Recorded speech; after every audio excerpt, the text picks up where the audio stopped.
בארץ צריכים לעבור בדיוק לפניי. אנחנו נמצאים בדיוטי פרי, בדרכנו לטיסה ללונדון ומשם לדבלין. מקווה שיעבור בהצלחה.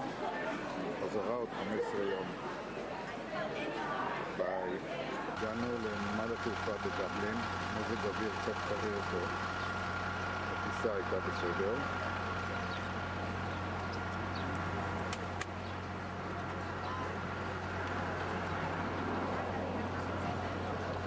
מחכים לעלות לאוטובוס. אנחנו נמצאים במרכז דבלין. זה הפסל של מוניקה.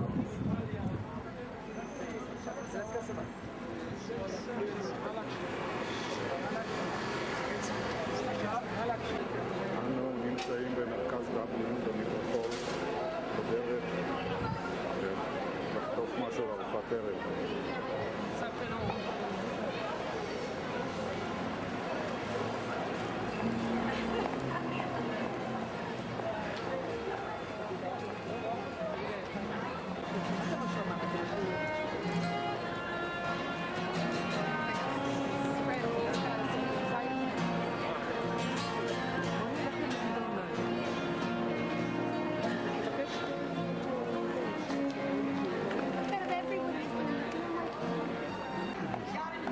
טיול במדרחוב של דבלין.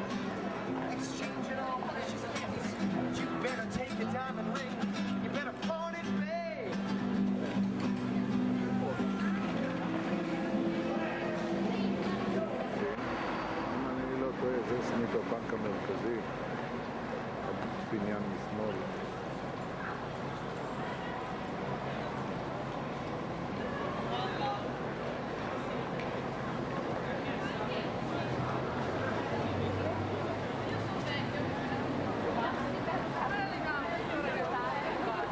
בדרכנו לגולווי, עצרנו לעיירה מוס, יום מאוד גשום פה, הפסקה קטנה.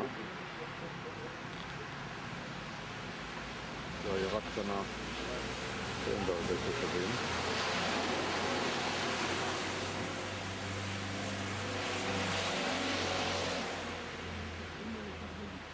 אנחנו נמצאים ברחוב הראשי של העיירה מוס. זה עניין הכנסייה פה.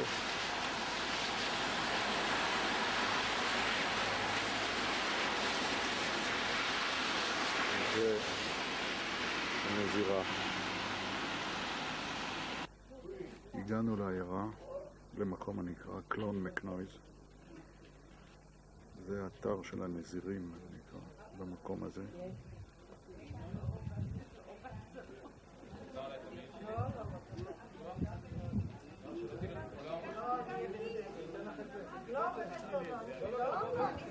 הכל ירוק פה באזור.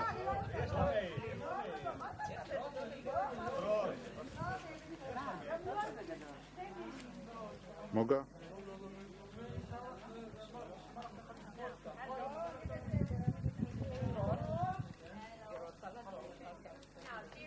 אנו בדרכנו פנימה. האתר הזה של קלון בערך 1,000 שנים. זה האתר של הנזירים.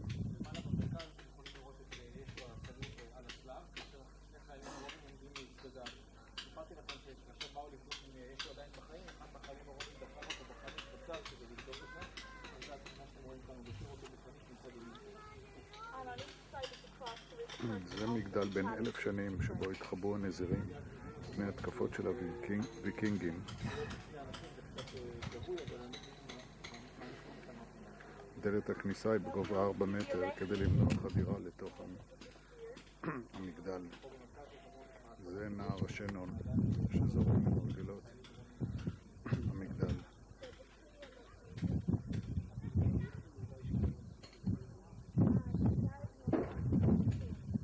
אתר יפה מאוד, הכל ירוק בגשום.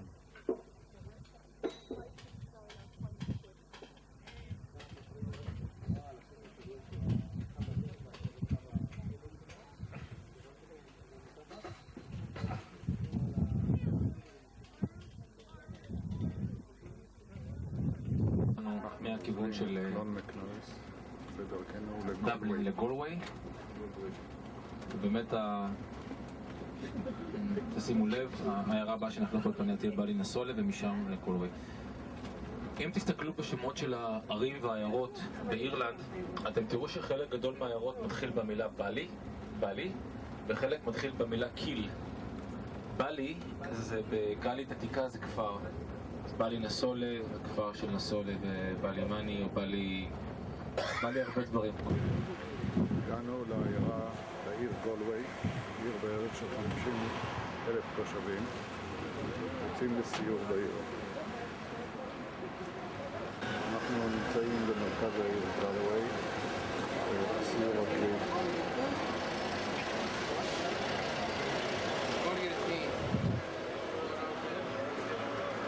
אנחנו בסיור במדרכות של גולווי.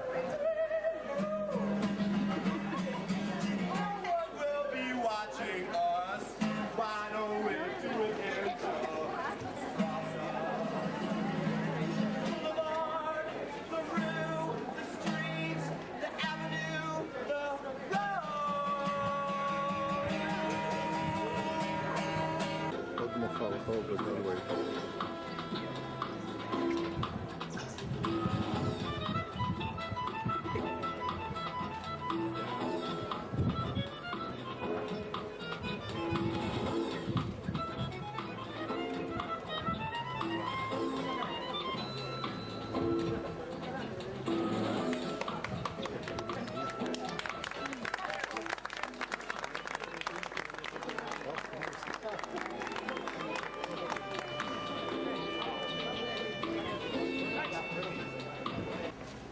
רחוב יפה בגולווי. בתים פה ישנים, חלקם בני 500 שנה ויותר.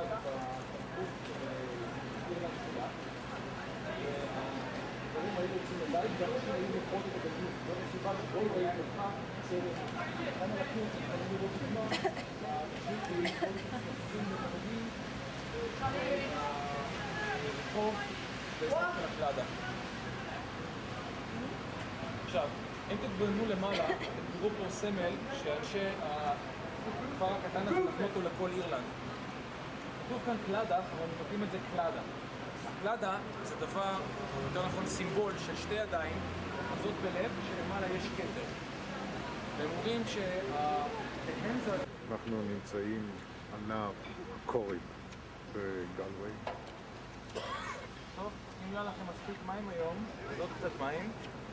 זה נהר הקורי, הוא נהר די ארוך גם כן, כמעט 200 קילומטרים, כמעט 90 קילומטר מהאורך שלו, והוא זורם לאזור קונמרה, אזור הגבול בין נהר הערים של קונמרה, הנה אגם קורי, ונשפך לכיוון האוקיינוס האטלנטי. גם קורי זה באוקיינוס האטלנטי, מכאן ועד ארצות הברית יש כל דבר. קורי, נהר קורי, קוף ו' וקוף קורי. זה נהר, אגב, פריץ דגה, מוצאים את דרכם בדרך שעדיין לא הסבירו אותה. תיזהרי לא ליפול, למים. במעלה הנהרות לכיוון האגם של המים המתוקים שבו הם נדעו, עכשיו הם משקעים ונשארים שם לסיים את חייהם. את יודעת איפה את? סוג הדגים הפופולרי ביותר כאן הוא באמת הסלמון והפורלים ודגים. זה יפהפייה.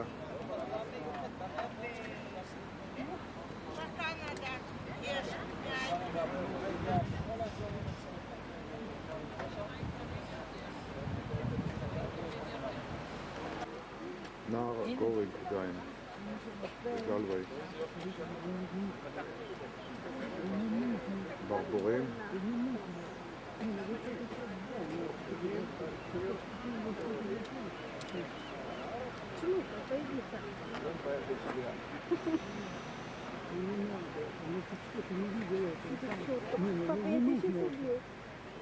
זה יופי.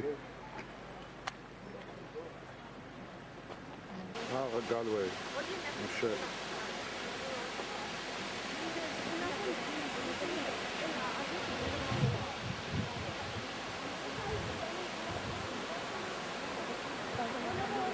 אזכור קצת את אמסטרדם מהאזור הזה.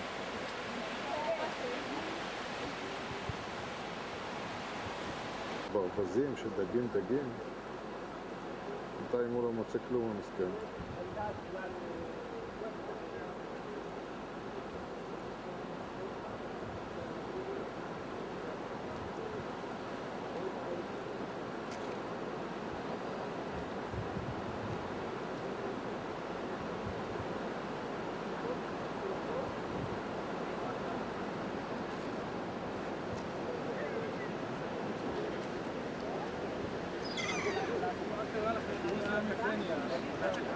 חוזרים.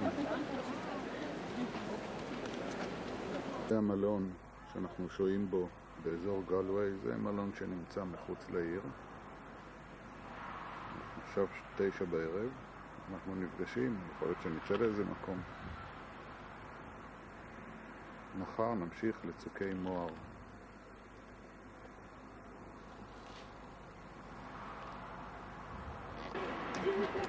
זה המלון שלנו, והוא שמים לב, הוא נמצא לחוף האוקיינוס. אנחנו יוצאים עכשיו בערב לטיול רגלי באזור.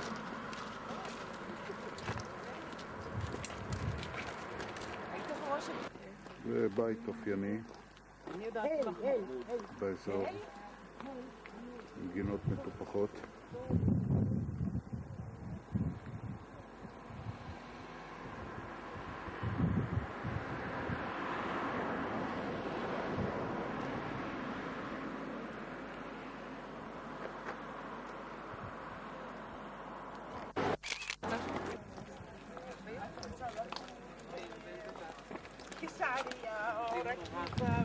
שישי, 8:10 בבוקר, אנחנו יוצאים מהמלון בדרכנו לצוקי מוהר. צוקים שנמצאים על חוף האוקיינוס האטלנטי, גם אנחנו יושבים דרך אגב על החוף, וגובהם הוא, לפי מה שאני קראתי, מעל 100-200 מטר. נראה.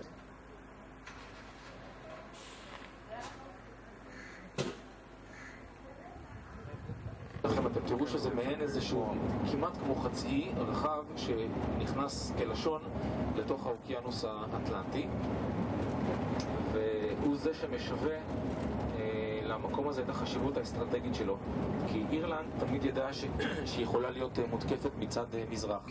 מזרח זה המקום שהיה קרוב ביותר לאנגליה, והחשש היה תמיד שהאנגלים הם אלה שיבואו והתקפו אותם, לכן מרב הכוחות האירים רוכזו מצד מזרח.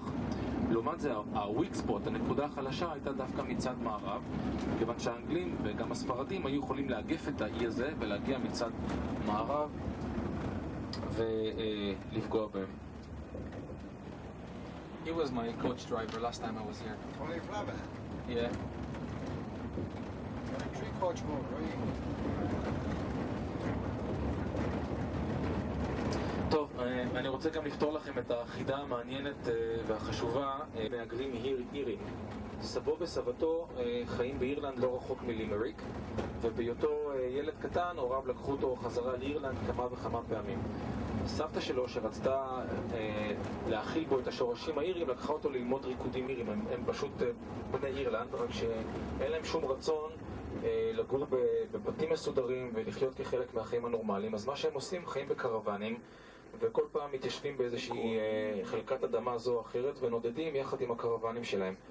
הממשלה מאוד לא אוהבת את התופעה הזאת, ומנסה בכל דרך אפשרית להכריח אותם להתיישב ביישובי קבע. החבר'ה האלה מתפרנסים מכל ממנו לכיוון גולווי.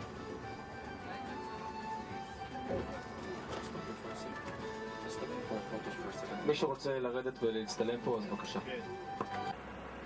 בדרכנו לצוקי מוהר עלינו על רכס ההרים שמובילים לצוקים. זה מבט מרכס ההרים כלפי מטה. רגע.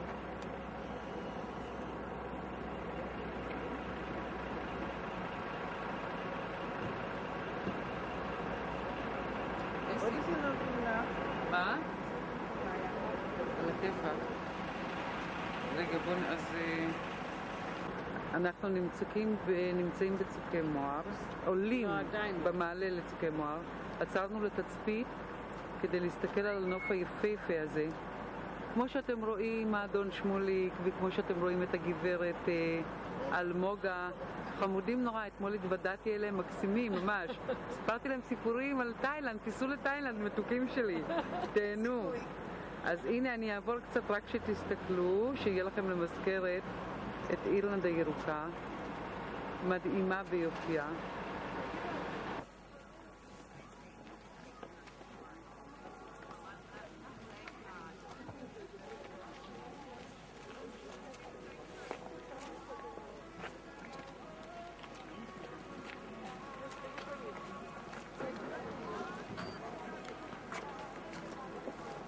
למעלה. אלה צוקי מואר. הגענו לאתר. מזג האוויר קריר פה קצת. מפעילי. מקום מרשים. גובה הצוקים כ-200 מטר.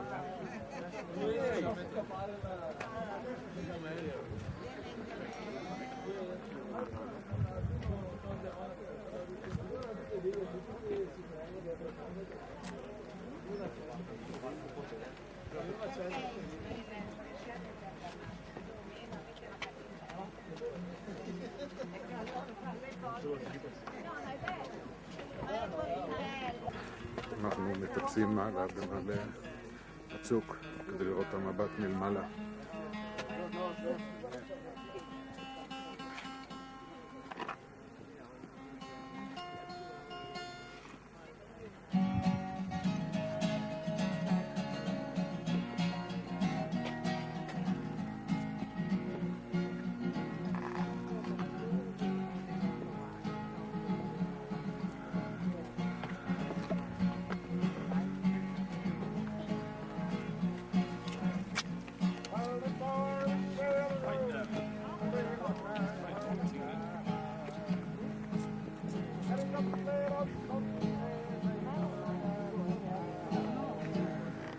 גם זה וגם זה. כשהגענו למעלה הגבעה, שורר קצת ערפל, מבט פחות טוב.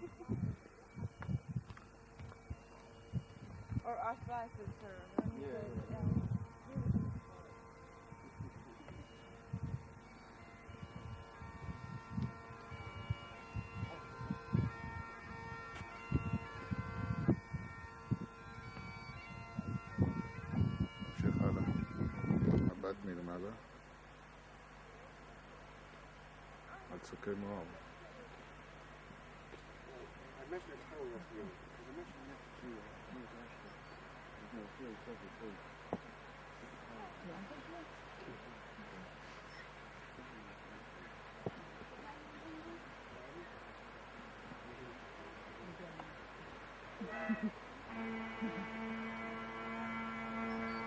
התחילה בפעמים כשהיא מוזיקה בה.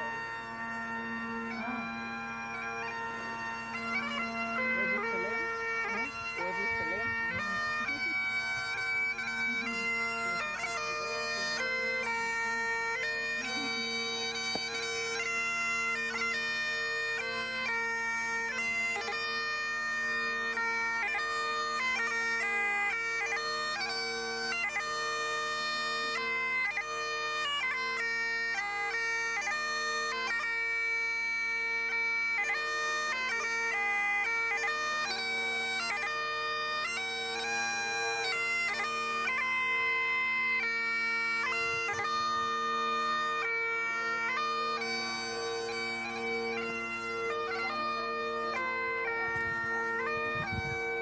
הגענו למקום הגבוה באזור.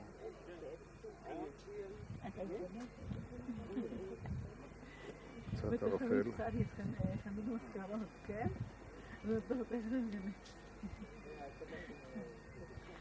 הוא אמר שכדאי לשנות את זה. מבט מלמטה יותר טוב. כן.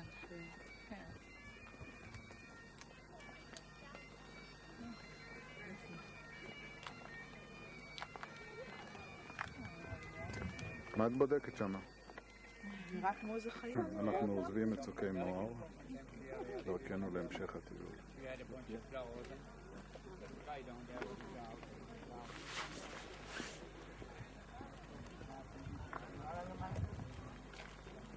אנחנו בדרכנו כרגע לעיירה אמיס, ומשם נמשיך לעיר היותר גדולה גינדריך.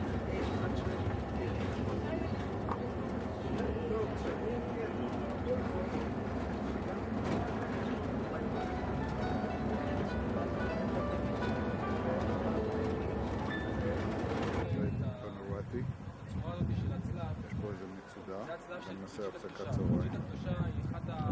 היא הקדושה השנייה בחשיבותה ביחד הקדוש. והיא הייתה רוצה שהיא תעשה לאדם עשיר במשהו הרבה כסף. והיא לא הייתה מוכנה את כל הכסף לחלק לעניים. אני אספר לכם את כל הסיפור שלה, אבל מה שהיא עשתה, אחד ממעשי החסד שלה. שלנו, שבה ירדנו. כולם רואים? כן, כן.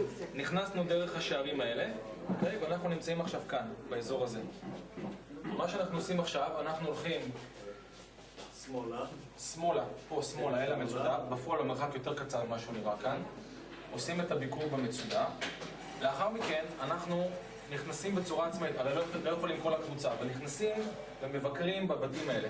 כל אחד מהבתים האלה מסומן במספר, שהמספרים האלה מסומנים אצלכם כאן. למשל, הבית הזה זה בית מספר 5, ויש לכם הסבר מה זה. בית מספר 5, כתוב לכם שזה בית חווה ואפילו הייתי בן אנחנו שבר. בדרכנו למצודה.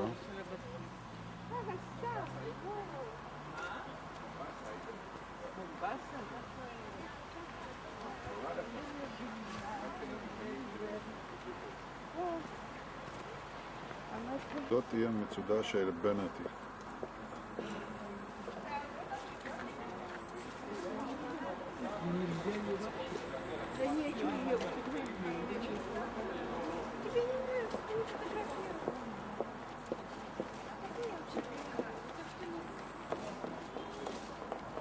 טוב חבר'ה, אנחנו נמצאים עכשיו למעשה...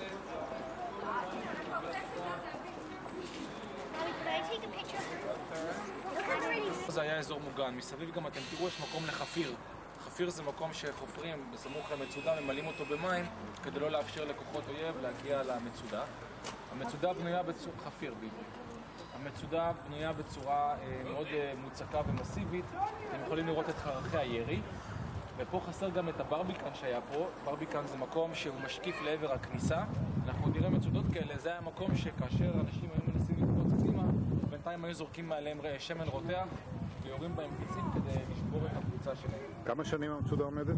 היא במקור מהמאה ה-15, מ-1405 בערך, ותקופה ארוכה הייתה מוזנחת, והיא חודשה ושוצה בתחילת המאה ה-20 על ידי הלורד גארד. הם רכשו את הדירה הזאת ושיפצו אותה מחדש. המקום שאנחנו נמצאים בו כרגע זה המקום ששימש את החצר של החיילים של המלך. החיילים של המלך חיו וישנו בקומה הראשונה, אנחנו מיד ניכנס לשם, ואסור היה להם לבשל שם.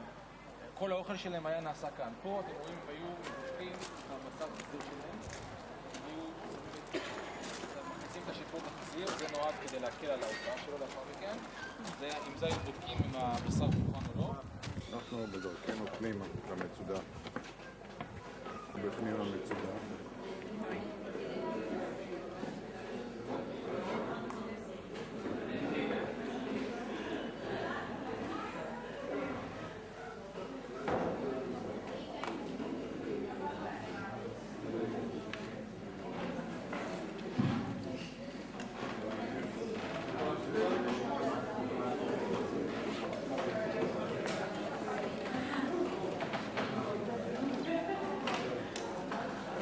הוא היה דמות מאוד חשובה, הוא היה מקבל גם חלקת אדמה וגם את האנשים שנמצאים על אותה חלקת האדמה. הוא היה שופט אותם, הוא היה מנהל עניינים, הוא היה דמות חשובה ביותר. היות שהיה דמות חשובה ביותר, וגם היו ניסיונות להתנקש בחייו, אז תמיד היה לו חלק מוזר של אנשים שהיה שומר עליו. וזה היה החדר שבו ישנו למעלה מ100 חיילים. ישנו, חיו ופעלו בחדר הזה. קחו בחשבון שבמאה ה-15, כאשר הטירה הזאת הוקמה, לא היו חלונות, היו פה רק תריסים. התריסים או שהיו סגורים או שהיו פתוחים. כשהם היו סגורים אתם יכולים להבין איזה צחנה והייתה כאן יותר. אם תסתכלו על הרצפה, אתם תראו שיש כאן איזשהו קו שמחלק את האולם הזה לשני חלקים. ויש פה אח בוערת, אח אחד בוערת, כאשר היא הייתה בוערת כל הזמן, בלילות, חורף, במיוחד קר כאן מאוד. מי שהיה רשאי לישון סמוך לאח הבוערת, כמובן היו הקצינים הבכירים יותר. הם היו ישנים המחצלות על הרצפה. כל שהייתם בעלי דרגה גבוהה יותר, היו ישנים קרוב יותר לאח. כל מי שהיה בדרגות של טוראים וכו' היה ישן בצד השני, מרוחק יותר.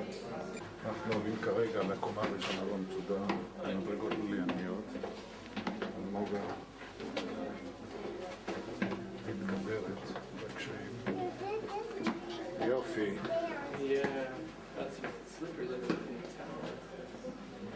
צילמת את זה? יפה מאוד. הנה, יש מקומות לשבת.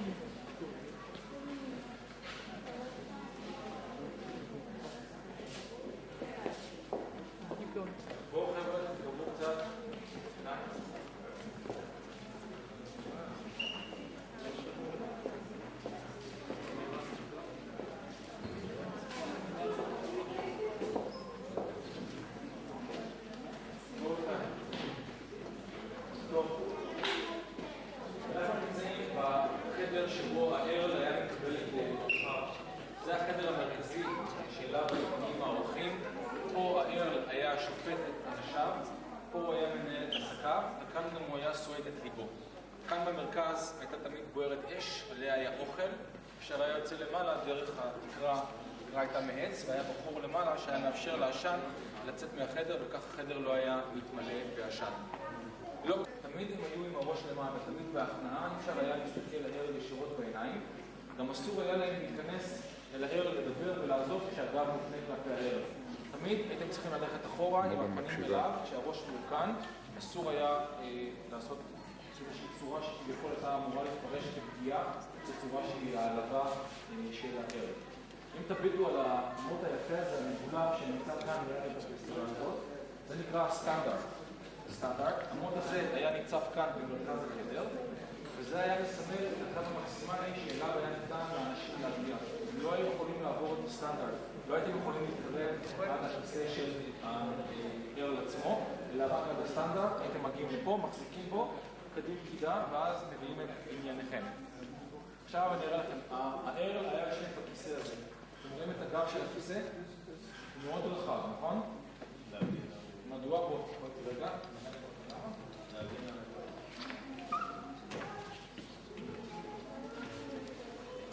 תשב רגע. הטירה הזאת נופלת, ואז זה מסכן את המלך עצמו. עכשיו נניח שאני איזשהו אדם שחפץ להרוג אותו, ואני מצליח להתגנב מלמעלה מהחלון. ואני רוצה לדקור אותו, אני לא יכול, כי זה רחב. אנשים גם היו קטנים יותר באותה תקופה, אז אני לא יכול להגיע עם עסקים, לא יכול לפגוע בו. וגם לא מלמעלה. לכן, יש לנו את המושב הרחב הזה. מי אתם חושבים יושב ליד הערל? אשתו. העורך דין שלו. אישה פחות חשובה, העורך דין יותר חשוב. העורך דין שלו היה יושב כאן, היה סופר את הכספים, היה בודק מוגה יורדת במדרגות למטה. אני לא רוצה שתצלם עכשיו. בסדר, אתי, נו. אז אל תצלם, נו די, אמרנו. זה חדר שינה, מלפני 500 שנה.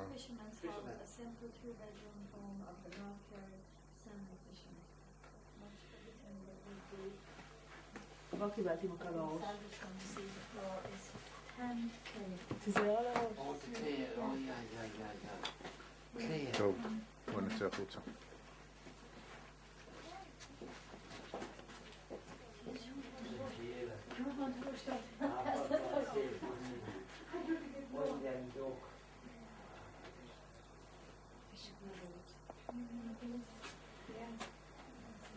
משוחזר במצודה של ברנטי, בארוחת צהריים שעשינו.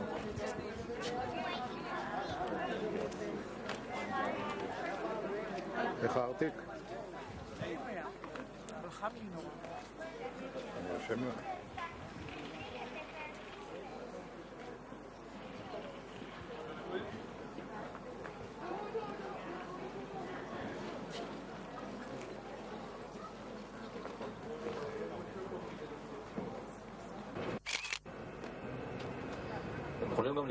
תזבין את מצודת בנגרטי בדרך. תראו את הקשר היפה שיש כאן, הנה קשרים שנבנו במאה ה-18, חודשו כמובן, אבל הם מאוד יפים, משתלבים יפה ככה ברקע. קתדרלה מהמאה ה-12 של משפחת אוטונל. וזה השאנון המפורסם. כאן זאת עיר. התושבים כאן עוסקים קצת בתעשייה זעירה. יש כאן מפעל מאוד גדול לשימורים, גם תעשיית פרמצפטיקה, תעשייה של זכוכית, ייצור של זכוכית וגם של כלי בית. הנחמדה הזאת היא אדר, A-D-A-R-E. העיירה הזאת, בגלל היופי שלה, משמשת הרבה כמקום שבו עושים חתונות. אולי גם היום הזדמנו כיום שישי. כי אנשים באים להצטלם על רקע הכפר הזה. וכאן, מאחורי הבית הזה, ישנו פארק קטן, שאתם תראו, עשו שם כמו מעין חופה, שאנשים יכולים לבוא ולהינשא. הם מתחתנים בכנסייה הזאת שאתם רואים מצד ימין שלכם. וכאן, בגן הקטן שיש מצד שמאל, הם עושים את הטקס, מצטלמים, זה נורא יפה. יהיה לכם קצת זמן להסתובב כאן. תביטו רגע מצד ימין שלכם. There's a lady looking for a pharmacy. She needs to get to the pharmacy. Yeah, that's just up there. Just up on the left-hand side. מצד ימין כאן, למעלה יש... איך המקום?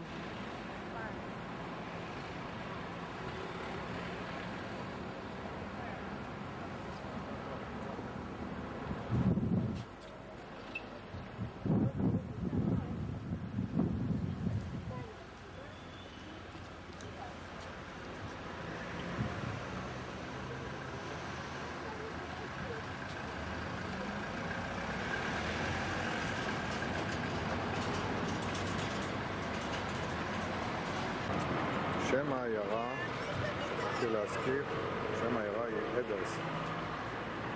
אלה בתים משוחזרים, פחות יותר ישנות.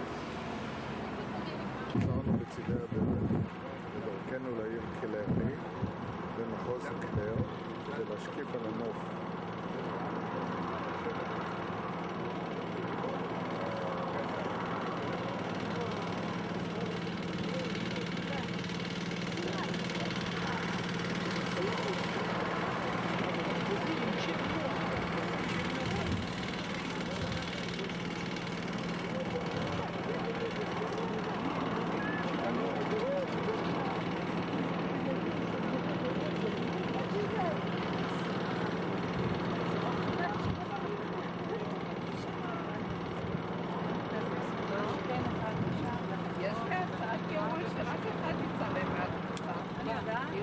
כולם רוצים לפתח, אבל לפתח זה עולה יותר כסף.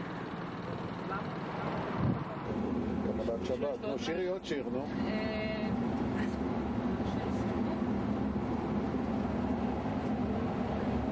כל החבר'ה... מלאכי השלום, מלאכי עליון. יפה, יפה, תסתכלי אליי, נו, אני מצלם אותך.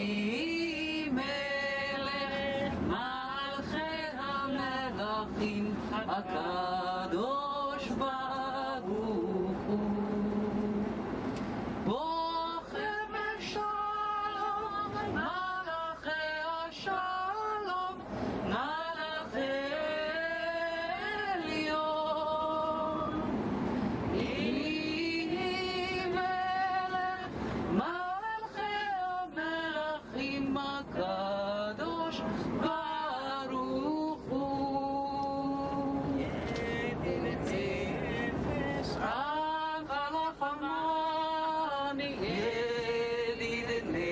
בחגיגה לעיניים, גם את הגדרות שלהם מצווים, הכל ככה כדי שזה יהיה מלבב.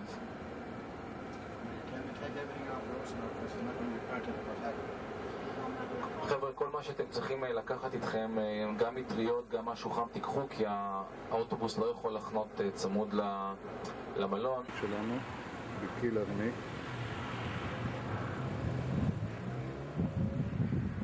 אנחנו יוצאים עכשיו שעה 9 בערב, יש עוד דור בחוץ.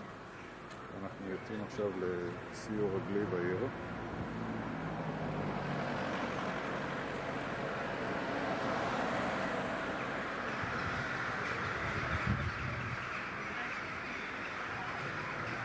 אני עומד בפתח המלון. אלמוגה היפהפייה.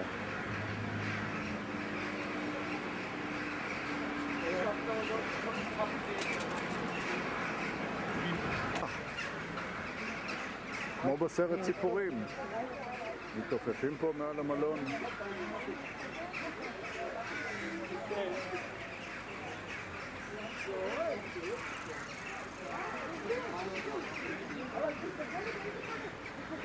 כמה יש פה על העצים?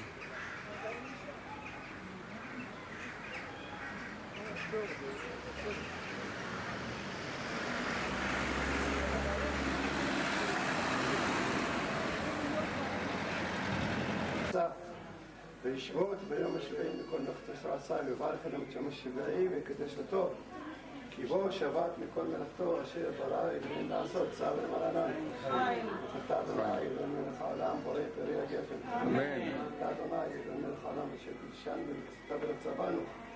ושבת קודשו באהבה וברצון וחילנו זיכרון למעשה בראשית, וחילה למחי קודש זכר ליציאת מצרים. שבת קודשך באהבה וברצון נחלתנו. ברוך אתה אדוני מקדש השבת. אמן. מי הגדול? מי הגדול?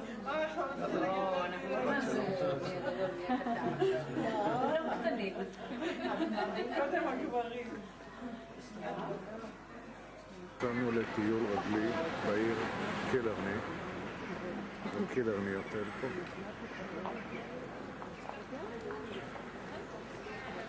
עיר לא גדולה במיוחד. אחד הרחובות המרכזיים בעיר, לא שיש פה יותר מדי רחובות מרכזיים, אני חושב שניים, זה אחד מהם. בתים מצועצעים יפים, משוחזרים.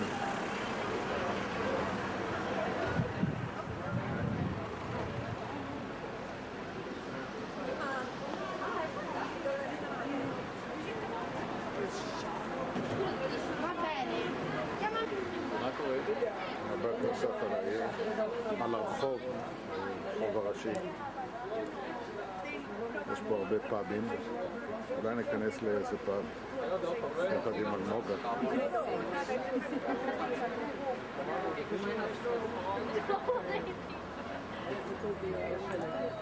שווה לנסות. אולי אם לא, עושים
הפארק הלאומי של קילרני, שעות הבוקר, 9 בבוקר.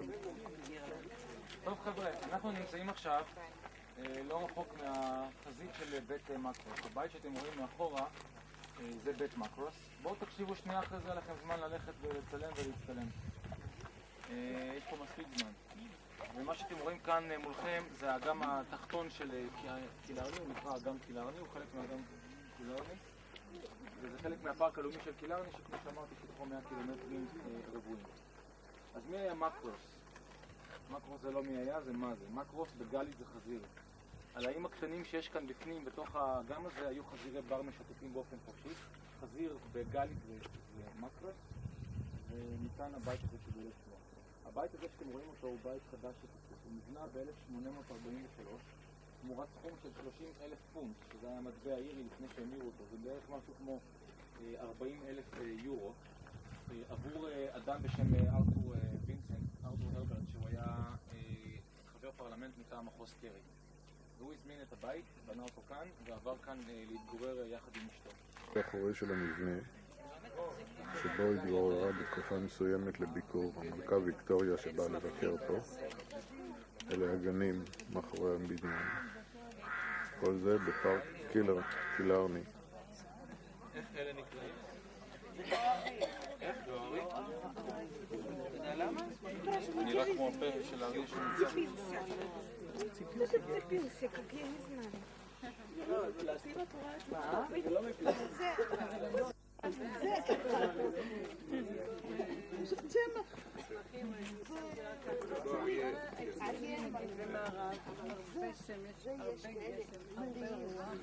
צלם אותי ליד הזה, ליד הפרחים. נו, תצלם אותי ליד הפרחים. מה אתה עושה? ויש גם ריח. תצלם אותי ליד הפרחים.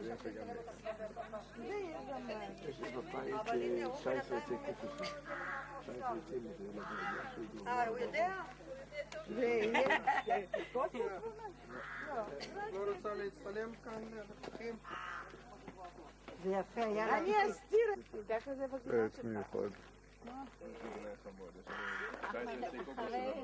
אחרי המבול עוד לא יגיע לזה. אם אתם צופים בטלוויזיה בימי שישי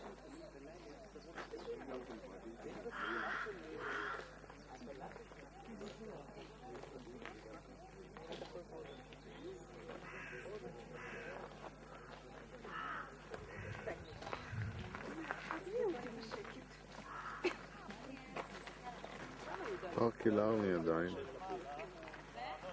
משתלה פה, משהו כזה.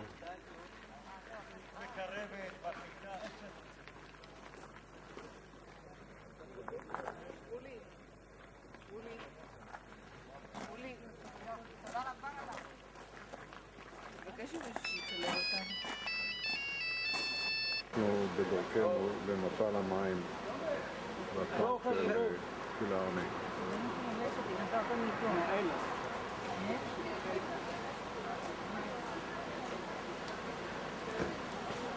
מעלה של בערך 200 מטר עלייה. זה סוף המפל כנראה.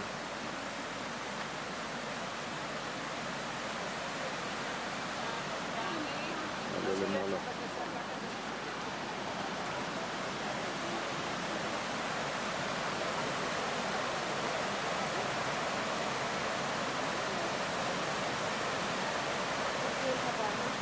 מולה, תמורת אילרני, תחילת המפל.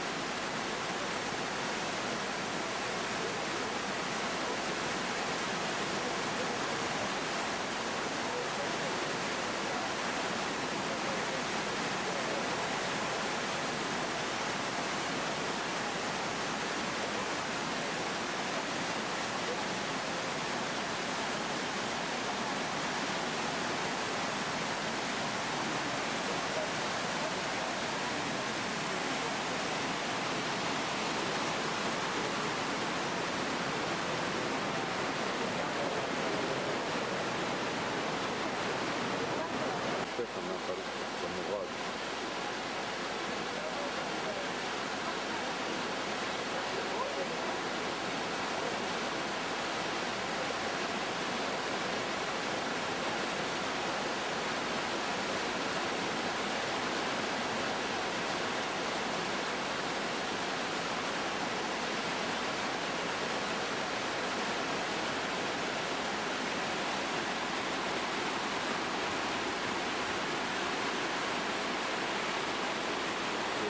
אילרני, ליד העיר אילרני באירלנד, שמורת טבע.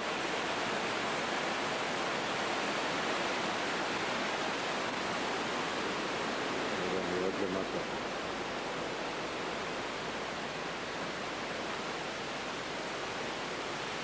תצפית על נהר אלון.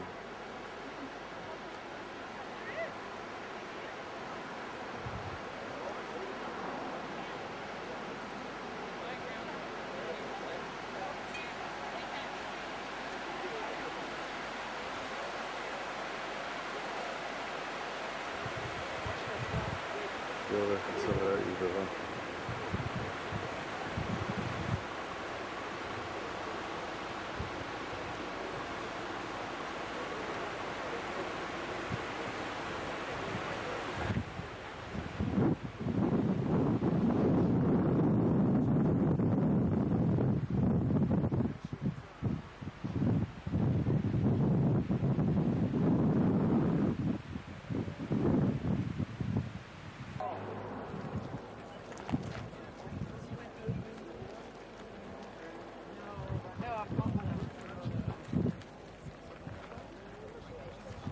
אשתך, אני שוב מירי.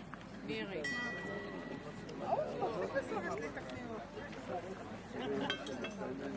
היי, מירי.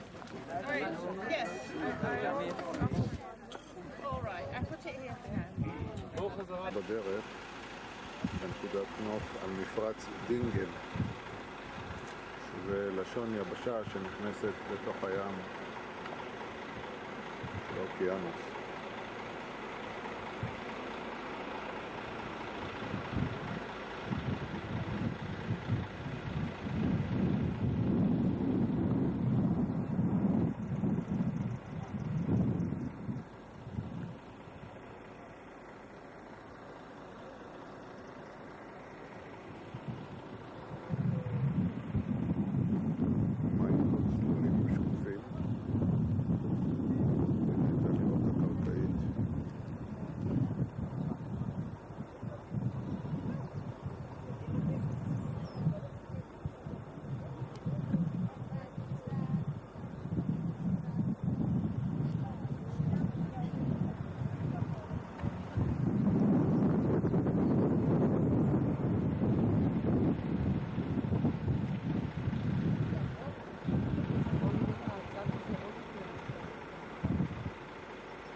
הגענו למופע של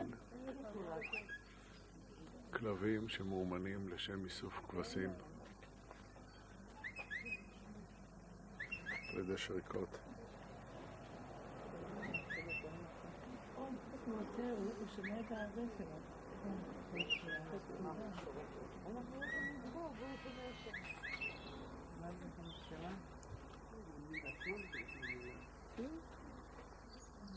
צריך להביא את הכבשים משמאל לימין.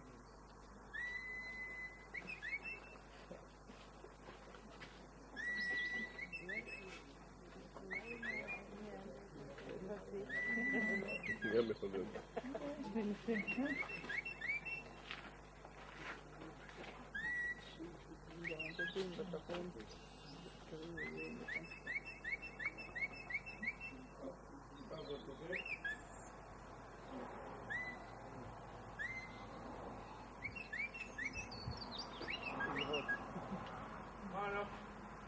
Hey, come on up.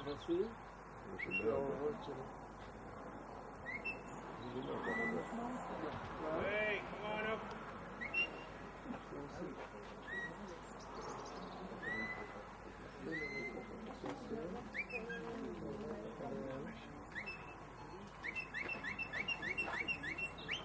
Hey, come on up.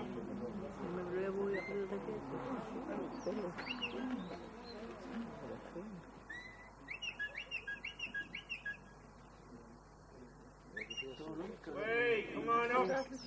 לא, הוא לא רוצים... הם לא רוצים בדיוק, הוא מנסה קודם ככה לבד. נשיב אותו. If I order the dog to lay down, I'm removing the stretch of the sheep. When our journey is on, one sheep need to rest, and that's how it happens. מה שקורה זה מאוד פשוט, הכבשים הן טיפשות, הן רואות שהכלב נמצא מצד אחד, אז הן פשוט בורחות לצד שני, הוא מהווה להם איזשהו איום. ולכן כל מה שהוא עושה הוא משתמש בכלב כדי להזיז אותם ימינה ושמאלה בהתאם לכיוון שהכלב בא ממנו. כשהכלב עוצר, אז האיום מוסר ולכן הן נעצרות.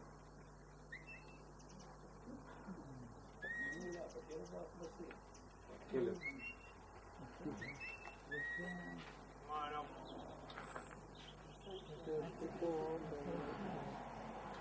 אפשר אחר כך הכלב הזה יעלה אותם למעלה?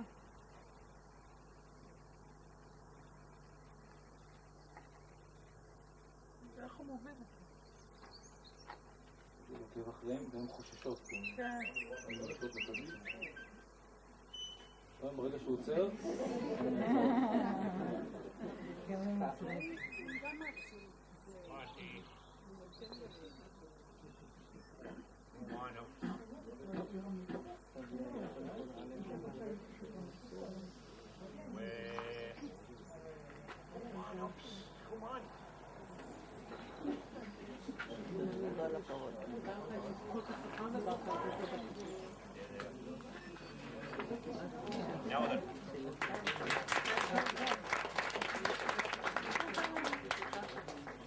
Now we can take our dogs, go out on the mountain, bring all our sheep together, and we can make selections. Selections like lambs for market, big from small, young from old. We can use the dogs to make selections. כאשר הוא רוצה לעשות איזושהי סלקציה או בחירה בבעלי החיים, הוא משתמש באמצעות הכלבים. הכבשים נמצאות על גבי הערים, ובאמצעות הכלבים הוא יכול להפריד חלק מתוכם שהוא רוצה ומעוניין בו. יורדים למטה לצורך גזימה, לצורך קבלת חיסונים, למחירה וכיוצא בזה. Now I'll make two selections from here, so you get to see how it works. עכשיו יעשה לנו את Each הסלקציה. time I select, hopefully I can take two sheep together. So two first, followed by two again. הוא יפריד שניים קודם ולאחר מכן עוד שניים, ואחר כך מתוך העדות.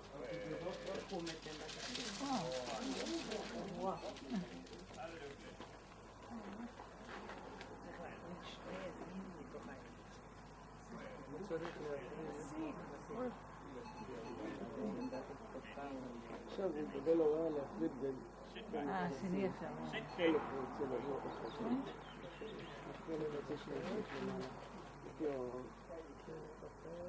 הוא עושה את זה עכשיו.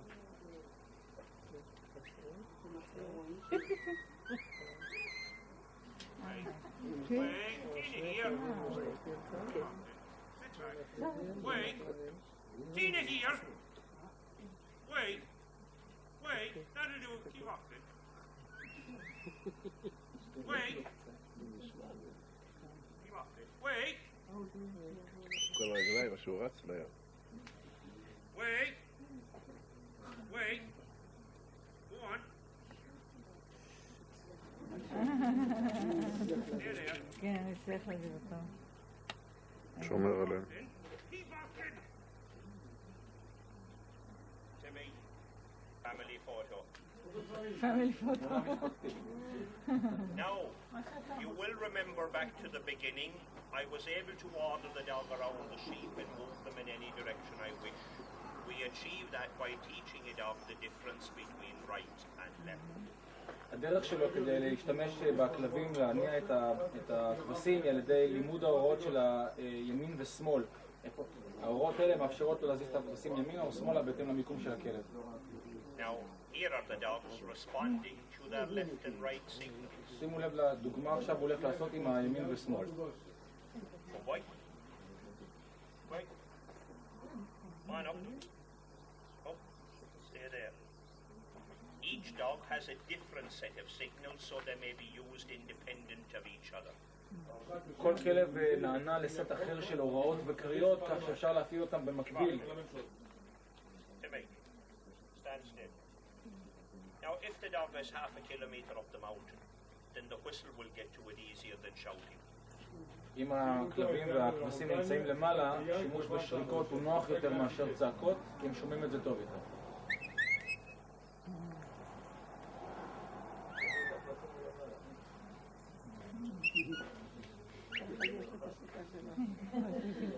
Now, for a few moments again, I'd like to show you the importance of a dog being able to do this. Sheep are timid. They have a fear for the dog.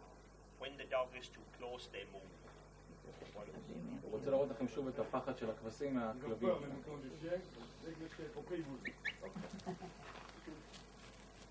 Now, as the dog follows the sheep, it's a threat.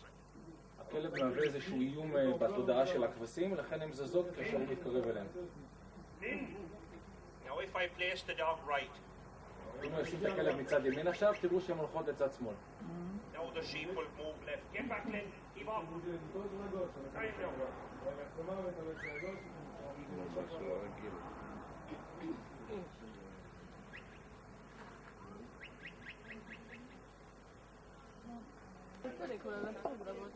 Che purga. Non vuoi venire, amore? Non vuoi che fai?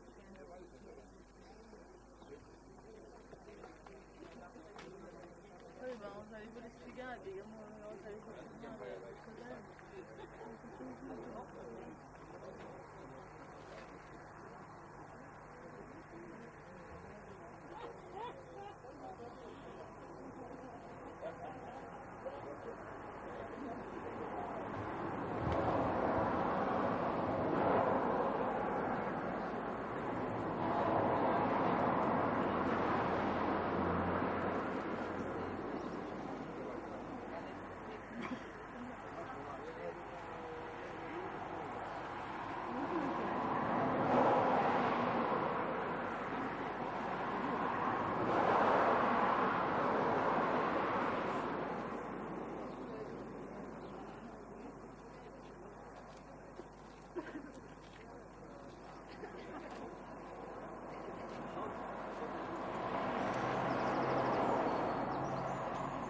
יפהפה.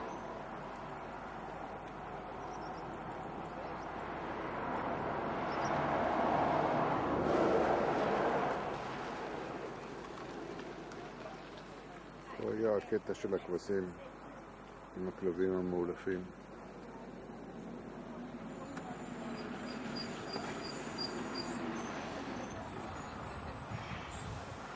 הגענו לעיירה רוטרוויל, השוכנת על הלשון של מפרץ דינגל.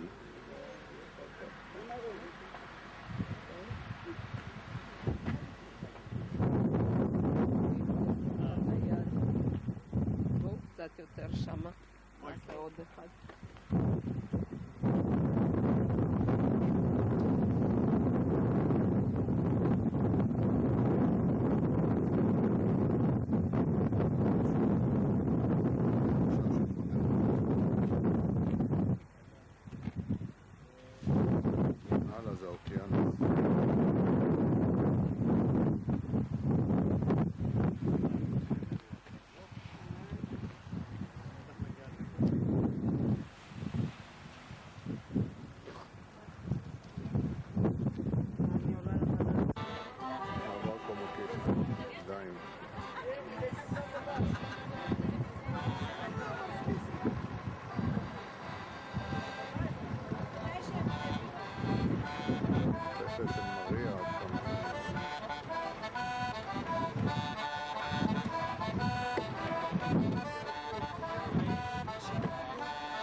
פנה עלינו דרך.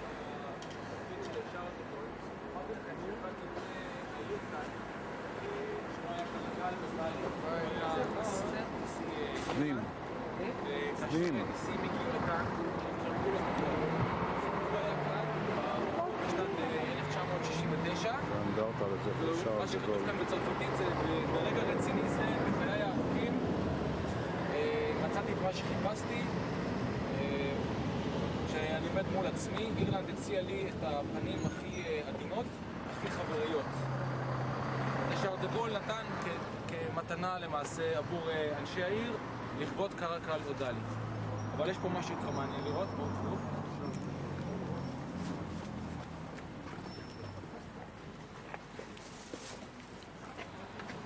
פסל זה נתרם על ידי חיים הרצוג, נשיא מדינת ישראל,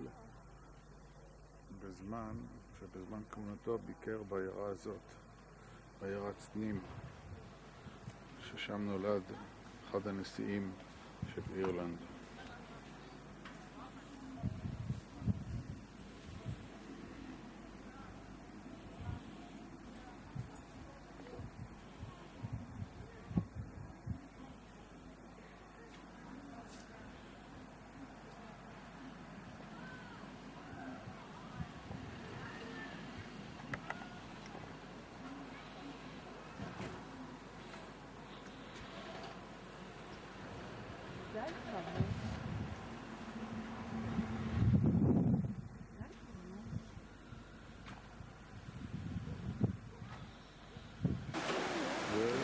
ועדיין בעיירה סנים.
זאת העיירה.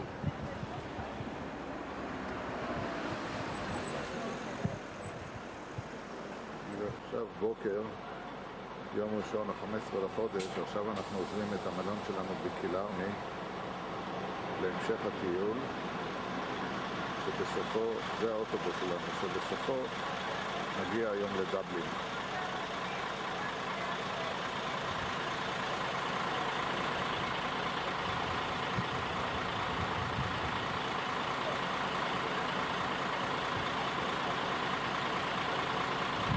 הגענו לעיירה קאשל. בעיירה קאשל יש מצודה עתיקה ששמנה בזמנו השראה למצודה של וולט דיסני. הוא התכוון לקחת אותה כדוגמה ללוגו שלו, אבל ברגע האחרון הוא שינה את זה למצודה של נמצאת ליד מינכן בגרמניה.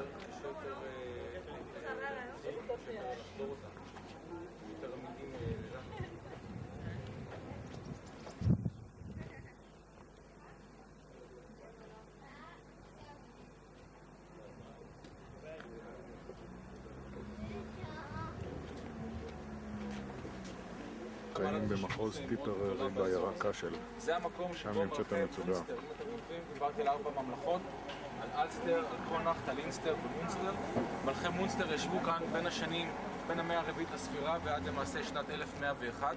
זה היה המקום מושב שלהם, ומבחינת חשיבות למעשה המקום הזה, קאשל, היה חשוב כמו טרה שנמצאת בצפון במחוז אלסטר. מספרים שאפילו פטריק הקדוש הגיע לכאן בשנת 450 לספירה, והוא ניצר את האנגוס שהיה המלך של מונסטר, הוא היה הארדרי, המלך הרם באותה תקופה, שבמהלך הטקס שהוא עשה לו, הוא גם דקר אותו בלי כוונה עם החנית שלו, המלך נותר בשקט כי הוא חשב שזה חלק מטקס הטבילה לנצרות. למה נבחר המקום הזה? כי כמו שראיתם אנחנו עוברים באזור מישורי של חבל טיפרארי, ויש פה איזשהו גוש סלע גיר בגובה של 30 מטר מוגבע מעל פני אדמה, שמהווה נקודה אסטרטגית טובה. מעליו לעוד גובה של 31 מטרים בנו את הקתדרלה ואת הנקודה, כך שמלמעלה יש לכם גובה של 61 מטרים מעל פני האזור, מה שנותן לה נקודה חשובה ואסטרטגית. מספרים שכמובן אגדות סביב העניין הזה, שהשטן שעד בדרכו את הרומא חלף ליד האזור קייב, וכשהוא הסתכל בלי כוונה הוא בלע חתיכה מגוש של הר, וכשהוא הגיע לכאן הוא ירק אותו, וזה למעשה סלע הגיר. ולא רחוק מאיתנו, דרומית לקשר, יש מקום שנקרא לא השטן, וכשמדדו את הקוטר של הסלע הגיר הזה, זה בדיוק מתאים הקוטר של הנוע של השטן. אגדות תמיד יש להם הסברים רציונליים, אז כן, זה הייתה חתיכה שהשטן ירק אותו כאן. מה שאתם יכולים לראות למעלה זה דברים שחלקם כבר מוכרים לכם. מצד ימין אתם רואים את המגדל העגול, הוא מהמאה ה-11 נמצא כאן, גם כן אחד לידו אתם יכולים לראות את הנווה של הקתדרלה שהייתה כאן גם מהמאה ה-10. הקתדרלה הקן שלה נהרס עם השנים כמובן. והמונה שנמצא מצד שמאל זה איזשהו מוזיאון קטן שמתאר ציטוטים וקצת חצי אומנות בסביבה את החיים הנדירים שהיו שם. למעט זה המקום הזה הוא די ריק ועומד בשיממונו, בגלל גדולה פרצה במקום. חלק מהבתים שהיו שם היו מעץ, כמובן שהכל נצרף והתקלח. דבר יותר נוראי שקרה כאן היה בשנת 1651. הגיע לכאן הגנרל כמובן אוליבר קרומוול, יחד עם עוזרו הגנרל איניץ' קווין, זה היה השם שלו. ואיניץ' קווין ראה את המקום, הוא רוצה להשתקע ולהיות יד ימינו של קרומוול, לחיות מהאזור הזה. הוא דרש מאנשי העיר להיכנע, ואם לא ייכנעו בטוב, אז הם ייכנעו בכוח. הם כמובן לא ממש התלהבו מהרעיון הזה, ונמלכו לאזור המצודה כדי למצוא לעצמם מגן. נכנסו פנימה לתוך אזור החומה.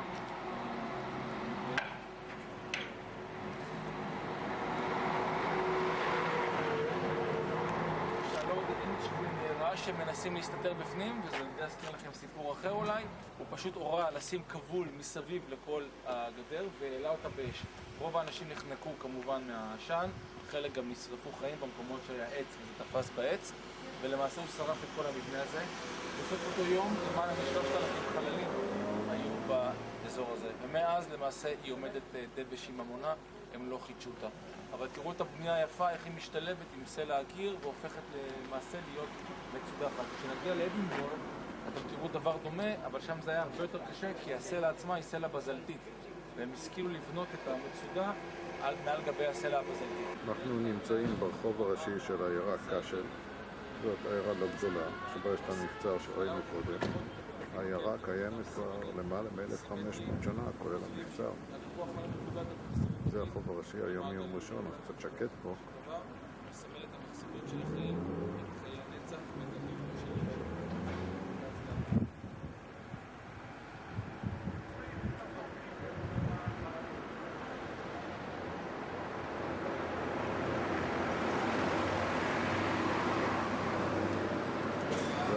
שלנו, זה הצלב, הסגנון הקלטי שנמצא פה.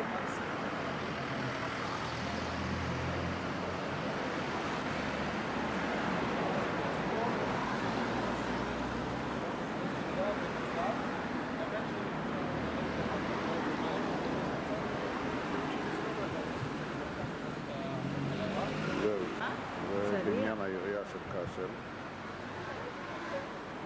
פה היה גשר שחיבר בין בניין העירייה לבין המגדל שנהרס בינתיים.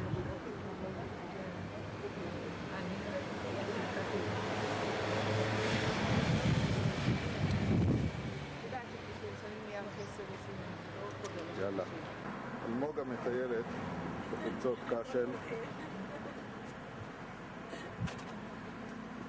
איך המקום? אני כמו עיתונאי מראיין אתכם.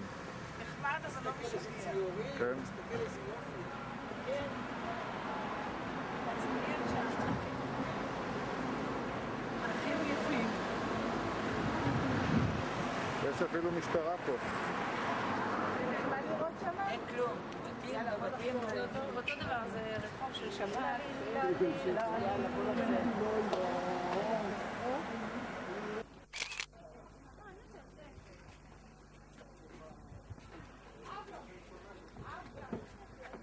הגענו לעיירה קילקני בדרכנו לעיר הבירה דבלין. זו עיירה של כמה אלפי אנשים, עיירה די עתיקה. זה המצודה שנמצאת בתוך העיירה, המצודה שנשתמרה די בשלמות. מצודה של קילקני, ואנחנו נעשה ביקור בה.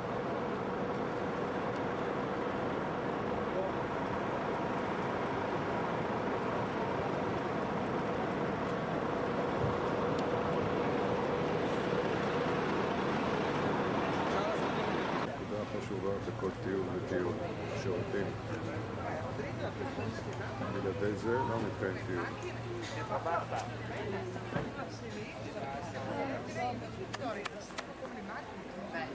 יצאנו לטיול רגלי ברחובות העיירה קילקני.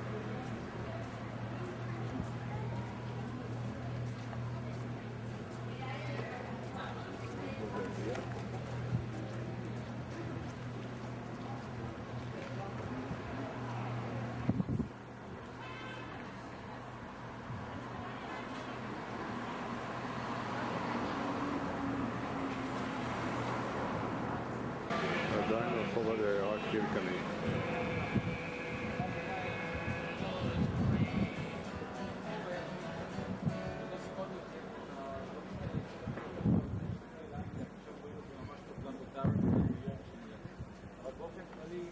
הגילדות היו פועלות בערי ימי הביניים, לא הייתם יכולים למכור מוצר מסוים, לא הייתם שייכים לאותה גילדה, וכל אחד היה הרחוב שלה, הם היו עובדים אחד ליד השני עם הדוכנים ומוכרים את הטובין שלהם.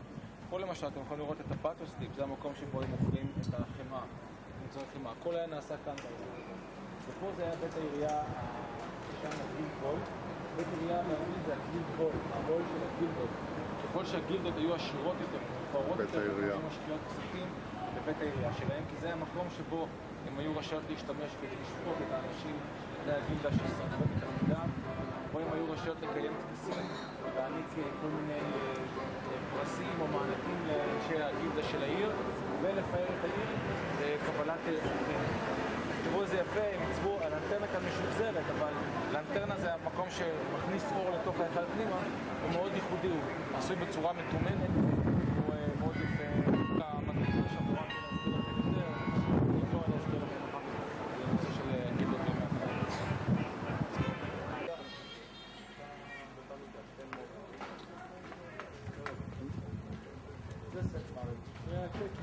עוד קתדרלה שנמצאת פה בעיר הזאת.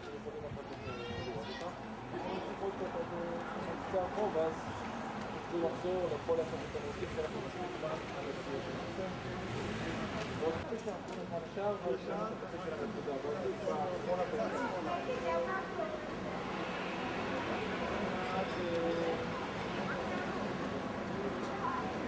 קילקני.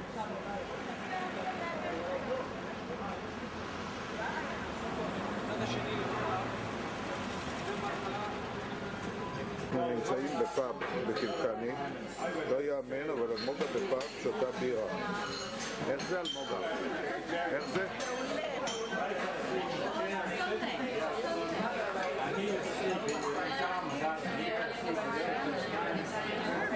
בית המשפט שלהם, החלק התחתון שלו הוא החלק המקורי בשנת 1210, לפני הגדה לשם וויליאם גרייס, והיום הוא עדיין משפט. 1210 נבנה ועדיין משתמשים בו. מאוחר יותר זה בקילקרני. נכנסנו לאיזה חוב צדדי פה, בין הבתים. לא, זורקת, לא שופכת. ממש לא. שלום לך, אדון שמוליק. אתה יודע איפה אתה נמצא? בקילקילי, קלקיליה, משהו מאוד דומה. אוי, יותר טוב שאני מוחק את זה. קילקלני. ההפך, אבל זה... 1225 by William Marshall the Younger, a son of William Marshall who built the castle here. הקתדרלה הזאת השנייה שאנחנו נמצאים לידה היא במקור מ-1225, נבנתה על ידי בנו של זה שבנה במקור את המקום שבו נמצאת המבנה של העירייה. The abbey itself is in honor of the Holy Trinity and it's run by the Dominican order. החלק הזה של המנזר הוא פועל למעשה על ידי המסדר הדומיניקני שמפעיל אותו עד היום הזה. There's one thing to mention about the outside. The large window that we see here that takes up most of the wall, it's the largest stained glass window in Ireland to date. הוויטראז' הזה שאתם רואים כאן הוא הוויטראז' הקיר הגדול ביותר שקיים היום בכל עיר.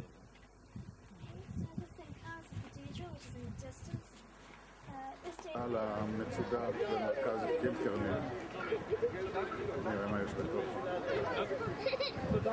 כמו שלי ומצלמות וידאו. אז יש כאן בסוף מצד ימין מקום שאפשר להפקיד את התיקים. ואם אין מצלמת וידאו? לא, זה אפשר, אין בעיה. אני רק אומר שצריך להפקיד תיקים או מצלמות וידאו, צריך להפקיד כאן. כי לא מרשים לצלם. למה תשימו את זה לתוך התיק? אז רואים גם יוצאים מפה?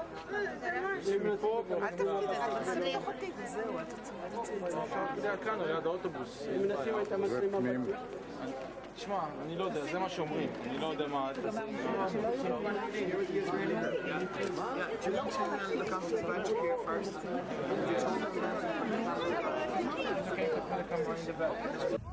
זה הגן לפני הטירה בקילקני, הגן הצמוד לטירה. גן יפה וגדול מאוד.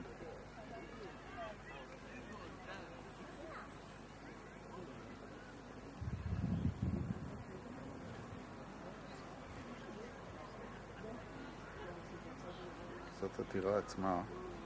לא נכנסנו אליה בגלל שדרשו מאיתנו להפקיד את כל הציוד שלנו. החלטנו לוותר.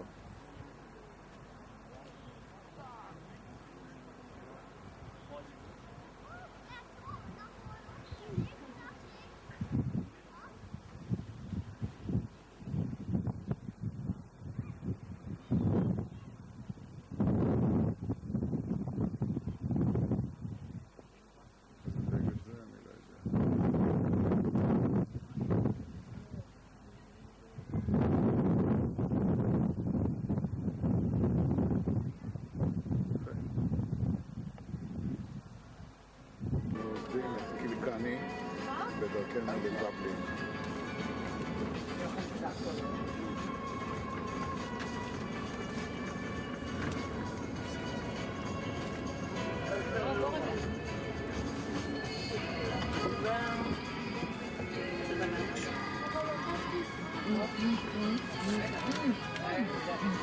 הגור הגדול ביותר בכל אירופה. הוא משתרע על שטח ענק. כאן נמצא ביתה של הנשיאה, נשיאת אירלנד. כאן נמצאת שגרירות ארצות הברית, משטח ענקי שמשמש את בני העיר לכל סוגי הספורט האפשריים. והמונומנט הזה שאתם רואים הוא מציין למעשה יד ניצחון לזכרו של וולינגטון, גיבור הניצחון בקרב ווטרלו ב-1815 על כוחותיו של נפוליאון. הוא היה ממוצא אירי, הוא היה למעשה אירי פרוטסטנטי ולא ממש התחבר אל האירים. הוא עבר לגור באנגליה בגיל צעיר יחסית, ושם עשה קריירה צבאית מוצלחת. האנגלים מאוד מעריצים אותו, האירי פה באירלנד. זה משקה מאוד פופולרי. עכשיו אם תסתכלו על הסמל של גינס, אתם תראו שזה נבל. הנבל, אמרתי לכם, זה הסמל הלאומי של אירלנד, אבל תמיד כשהחלק שלו, הקשת שלו פונה לכיוון שמאל. אז אמר גינס, אני אעשה את הקשת פונה לכיוון ימין, אבל הייתה לו בעיה. אוניברסיטת טריניטי קולג' של אירלנד כבר השתמשה בנבל שפונה לצד ימין. הוא לא התייאש, הוא בא אליהם ואמר להם, בואו נעשה דיל. אתם תאפשרו לי להשתמש בנבל שפונה לצד ימין, בלי שזה יהווה פגיעה בסימן מסחר שלכם, ואני אתן לכם לכל ישיבות הדירקטוריון שלכם אספקה חופשית של גינס. והם הסכימו, ועד היום באוניברסיטה של דבלין, כשיושב הדירקטוריון הוא מקבל אספקה חופשית של בירה גינס. מקום מאוד יפה. עד לפני 3 שנים אפשר היה לבקר ולראות את תהליך הייצור. בגלל הכמויות האדירות של המבקרים, הם כבר לא מאפשרים ביקור במקום עצמו, אלא רק בתוך איזשהו מבנה כזה, שזה סיור עצמי, הוא פחות מעניין, פחות נחמד. שימו לב לגשר הלבן הזה שנמצא כאן. מטיילים כרגע בדבלין, זה אנדרטה לזכר ג'יימס פרנל, מייסד האגודות לרכישת האדמות באירלנד.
זה בניין עתיק מאוד וגם יפה.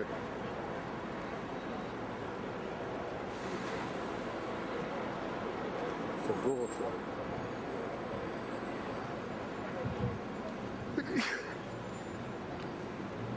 פה העמוד הגבוה שלא יודע מה המשמעות שלו.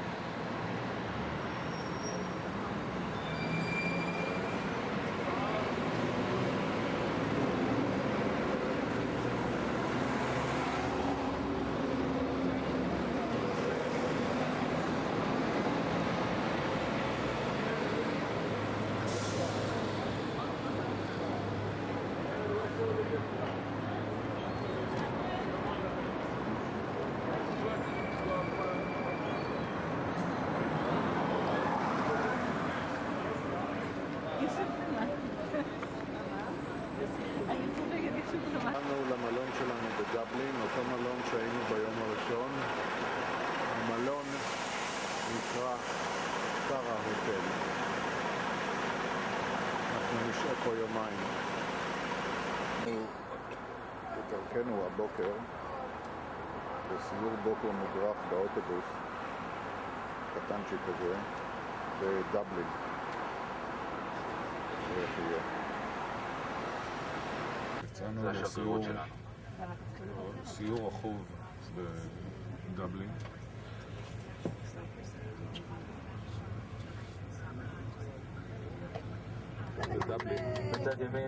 Architecture, because at that time in our history, as I said, we had our own parliament here.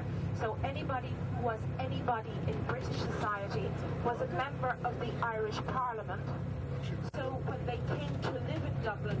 They brought great enlightenment here to the city, and they encouraged architects to build very fine buildings. So because... זה כולל סיור מודרך בפנים, אי אפשר לבקר בכוחות עצמכם, אלא זה סיור מודרך שמראה לכם את המבנה היפה הזה.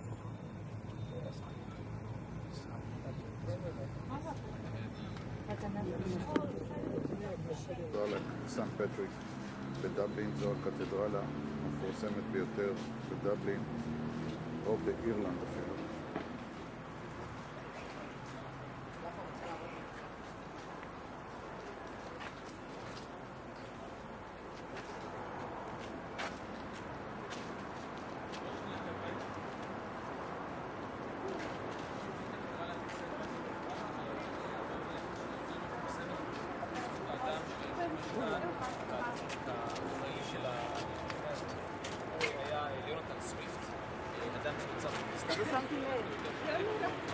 שכתב בין היתר את מסעות גוליבר.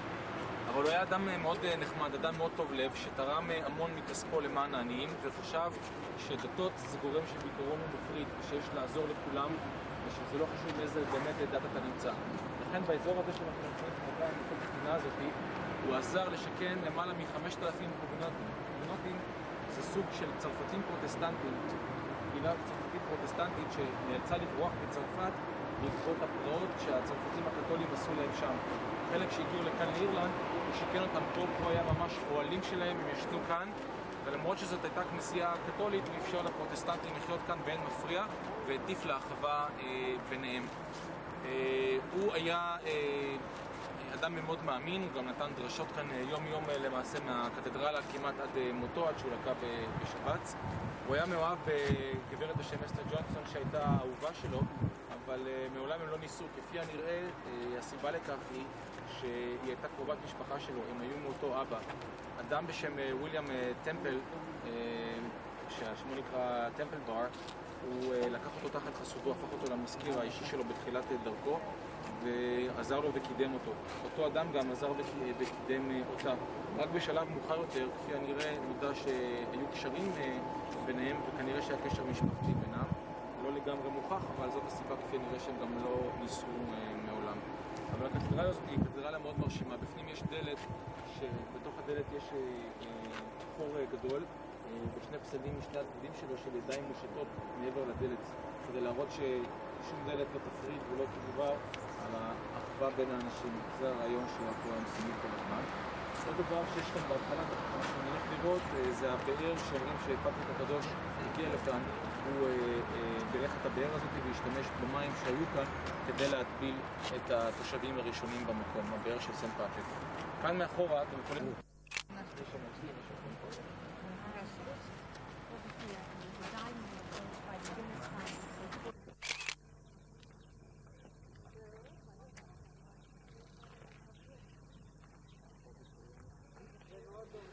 אנחנו נמצאים בפניקס פארק. זה פארק שגודלו כ-50 קילומטר ריבועי. פארק הגדול, נמצא בדבלין. יש פה עצים באמת מיוחדים. אני רק נחלה בינתיים, עוד לא חיפה. מה אתה מצלם כל כך הרבה? מה? זה התקשורת ביניהם. מי צילמת כל כך הרבה? אתה בודד את זה?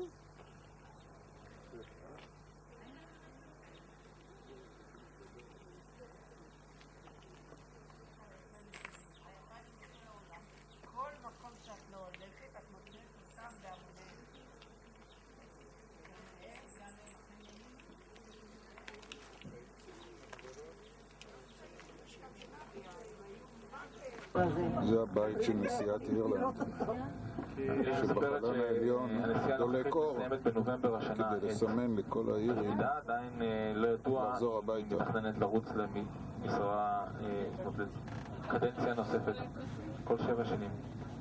דולק אור קבוע. הבית שלה נמצא בלב הפארק, פארק פניקס. אנחנו בביקור בטריניטי קולג', האוניברסיטה בדבלין.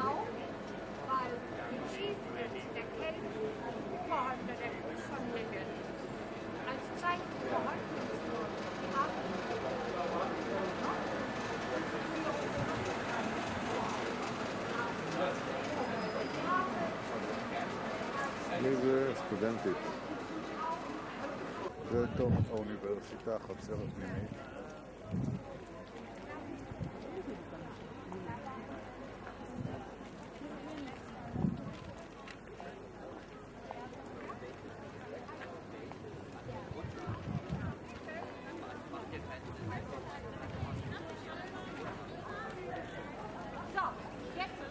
So anxious for a third level institution to be opened in Ireland was she wanted to unite the two countries under one religion, which was Protestantism, with herself as head of the church.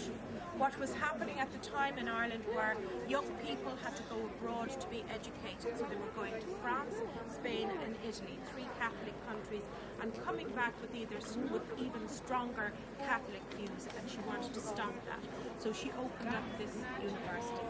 And up until approximately 1973, you had to be Protestant as a Catholic.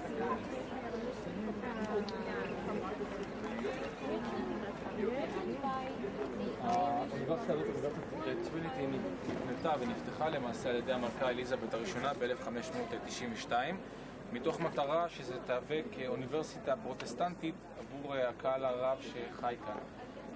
בני אירלנד עצמה, בני דבלין במיוחד, הם היו קתולים כמובן, והמקומות הלימוד היחידים שהם יכלו ללכת ללמוד שם היו במדינות קתוליות מסביב כמו ספרד, כמו צרפת, כמו אוסטריה, והם היו חוזרים לכאן עם רעיונות קתולים חזקים יותר, מה שלא מצא חן בעיני אליזבת הראשונה שרצתה לאחד את המדינות תחת שלטונה הפרוטסטנטי. לכן היא פתחה כאן את האוניברסיטה הזאת כרמת לימודים הגבוהה ביותר, ובאמת הייתם יכולים להיות רק פרוטסטנטים כדי ללמוד כאן עד ממש המאה ה-20. רק במאה ה-20 אפשר היה גם לקתולים ללמוד כאן. עד אז היה צריך את האישור של האפיפיור לתלמידים שרצו לבוא וללמוד במקום הטמא הזה, אם תרצו, אפשר לקרוא לו כך.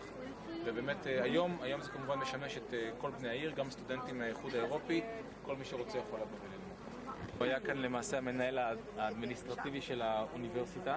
הוא מאוד לא האמין שנשים צריכות ללמוד או להתחנך, ובתוקף אסר על כניסה של נשים לכאן. הוא אמר שאישה תיכנס ללמוד רק על גופתו המתה. ובאמת הוא מת ב-1904, וזמן קצר לאחר מכן נשים החלו להיכנס לכאן וללמוד. טענתו נשים היו טובות רק להביא ילדים, זה מה שהוא חשב. היום האגודה כאן חוגגת... עניין הספרייה באוניברסיטת טריניטי בדבלין. פה נמצאים ספרים, ספר מקל, שזה ספרים מ-1000 שנה, שנמצאו בכפר שנקרא קל. עשו עבודה כל כך יפה וכל כך מרשימה, עד שקראו להם לבוא לאוקספורד או באנגליה ולעשות שם עבודה. ברגע שהם הגיעו לשם יכולו לשלוט ולהשתכר, התנהגו בצורה לא מכובדת, עד שזה הולכים חזרה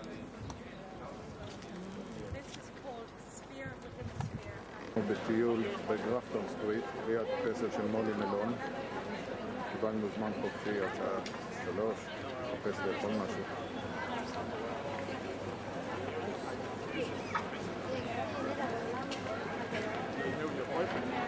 הנה מקדונלד. בטח את רוצה ללכת לאכול שמה. בדבלין, בזמן החופשי, עשינו ביקור בנשיונל גלרי של אירלנד. ציורים יפים, באמת יש שמה. אלמוגה מאוד התעניינה. נכון אלמוגה? התעניין בציורים. היה יפה מאוד, באמת. מקום מרשים. יאללה בואי. טיול במוזיאון. האומנות, הלכנו לטיול בפארק הנמצא ממול. פארק יפה מאוד.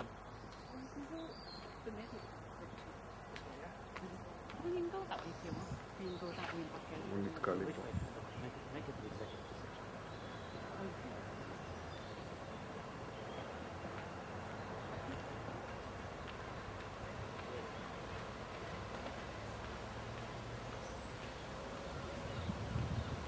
פארק גדול מאוד.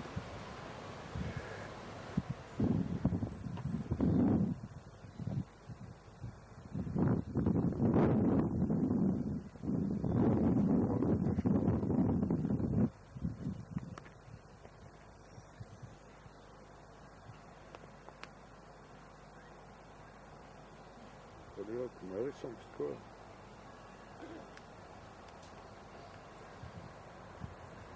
איך המקום?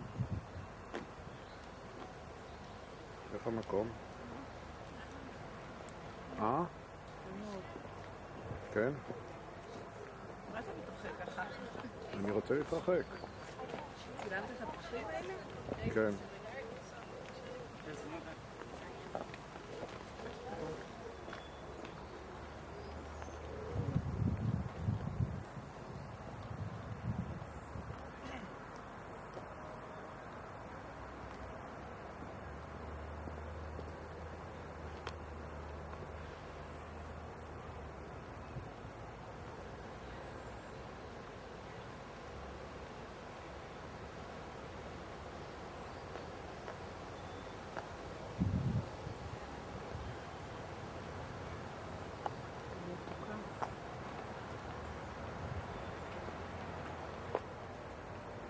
יפה.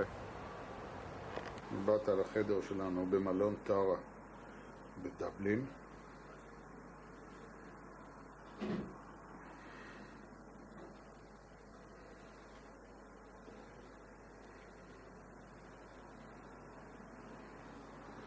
כשמהחלון נשקף הים האירי שמפריד בין אירלנד לבין בריטניה.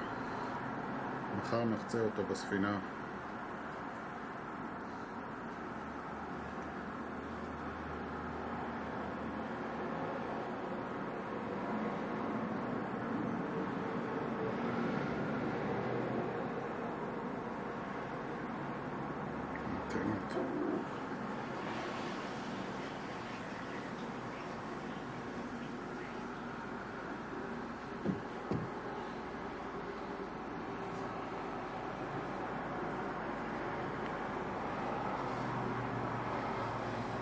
אולי במעבורת כזאת. המעבר לוקח כשעתיים עד 3.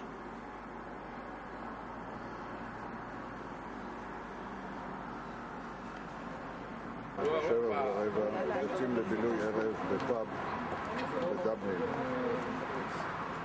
אנחנו נמצאים בפאב, רגע בארוחה.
It's a long way to Tipperary. It's a long way to go. It's a long way to Tipperary. The sweetest of all the still alive.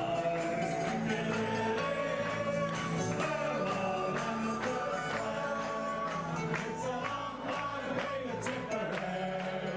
But my heart lies there seriously. It's a long way. It's a long way to Belgium, mother. It's a long way.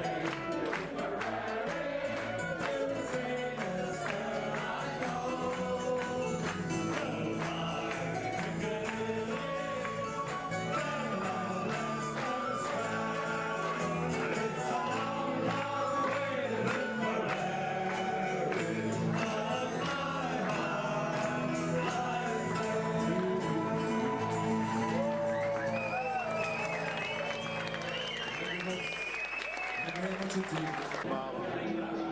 מוצלח מאוד, אנחנו בדרכנו הביתה. אלמוגה, איך היה? נחמד. כן? ולא רצית לבוא בהתחלה,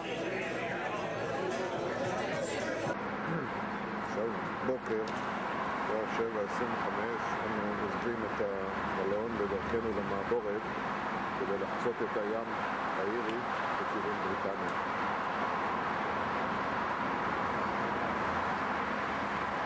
אנחנו לנמל דבלין, פה אנחנו נעלה על המעבורת שתיקח אותנו לווילס. זאת התחנה.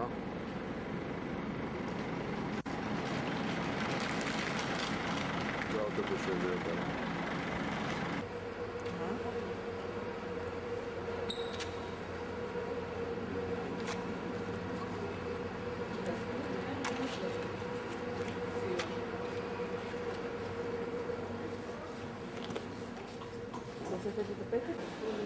יוליסס, זה שם המעבורת. זאת המעבורת, יוליסס.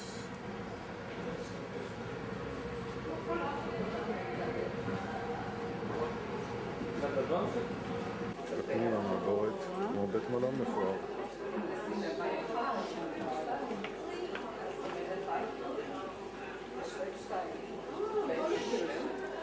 אנחנו נמצאים במעבורת.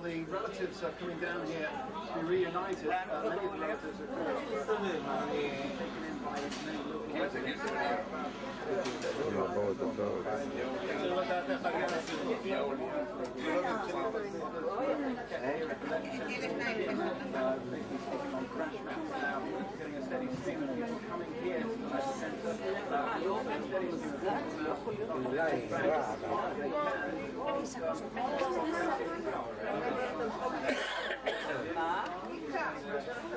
מבט על הנמל של דבלין מתוך המעבורת יוליסס.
על דבלין ותחנת הכוח שלה, מעבורת יוליסס.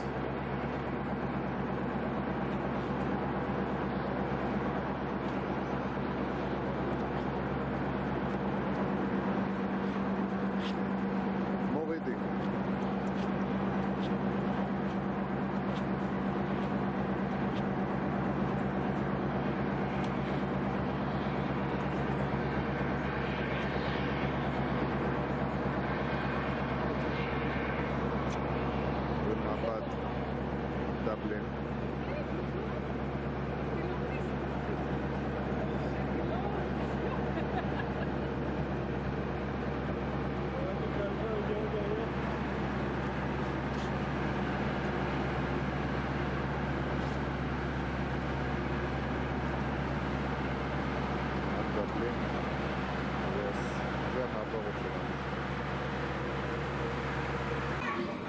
אחרי 3 שעות הפלגה הגענו לווילס עוד כמה דקות.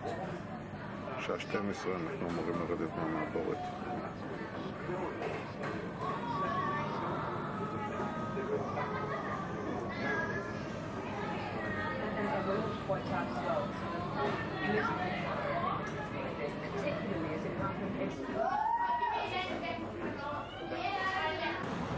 הגענו לנמל של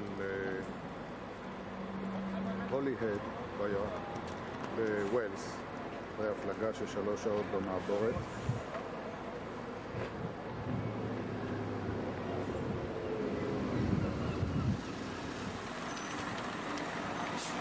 יורדים לאוטובוס.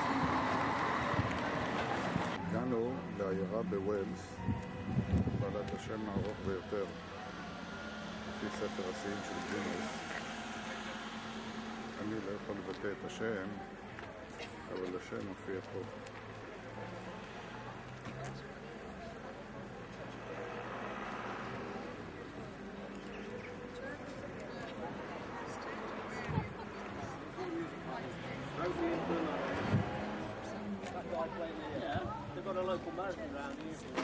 תחנת הרכבת המקומית.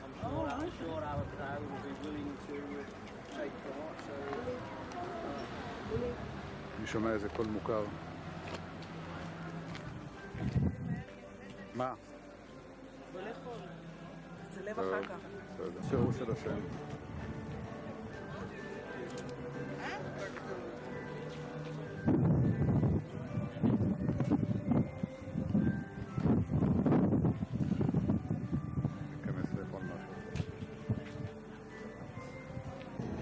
גשר הארוך של 360 מטר נבנה, בזמנו הוא היה הגשר הארוך ביותר בעולם.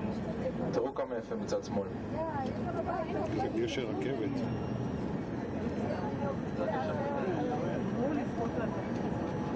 אבל תדעו שמאלה, זה ממש נראה כמו גלויה. אבא, אתה רואה? הגשר הזה היום היה בחדשות.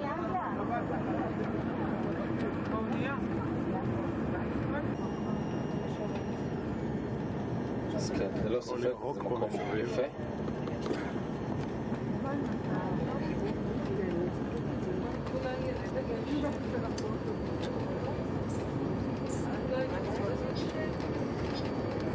הגענו לעיר קרנופן.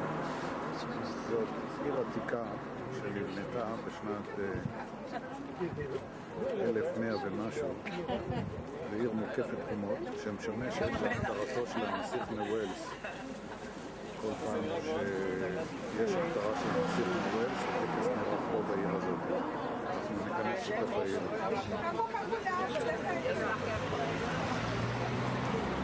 כלומר, אם נניח זה היה החלק של המבצר, זה היה חלק שהיה סגור בחומות מסביבו ובתוכו הייתה העיירה. אנחנו ממש נכנסים עכשיו לכיוון שבו הייתה העיירה הישנה של קרנופן, שהייתה מחוברת לתוך המצודה עצמה. אתם תכף תראו גם את המצודה, אבל בתוך החומות האלה חיו אנשים והם היו מחוברים למצודה עצמה. היו למעשה 2 הגנות. טוב, ניכנס בתוכו. נפגע מבפנים. המבנה העגול הוא המבנה הכי חזק, הוא הכי בולם פגיעות, עם חרכי ירי לקשתים ונקודות הצליף וכל זה.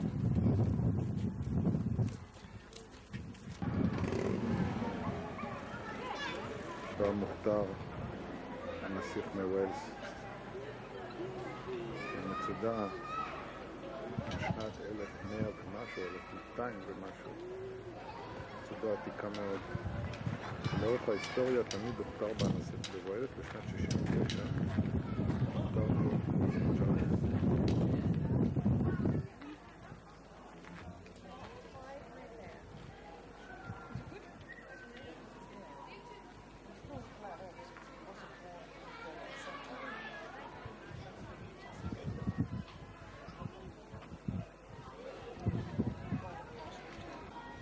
זאת הנסיכה מרעננה שמבקרת את הנסיך מווילס.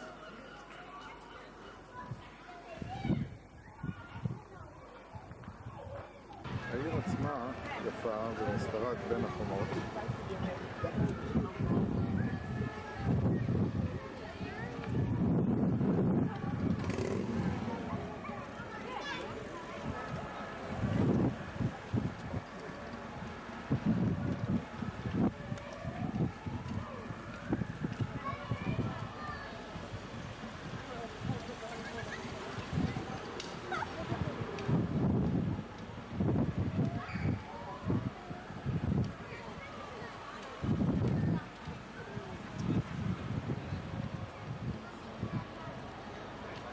אנחנו נעשה עוד פעם הפוך. הגענו ממש לעיר בעוד כמה צ'סטר. דקות תסגרו את החנויות, אז רק כדי שתטעמו טיפה את הטעם, אני אתן לכם ממש איזה 20 דקות ככה זמן רק לטעום, ואחרי זה אנחנו ניפגש כאן, ואז נתחיל את הסיור איתי. אז לא לשתות קפה איתה.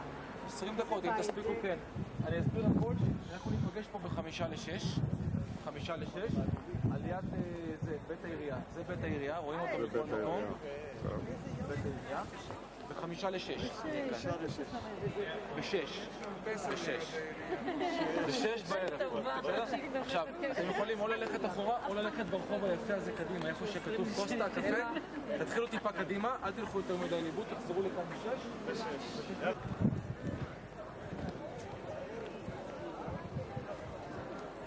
בניין העירייה, זה הרחבה של לפניו.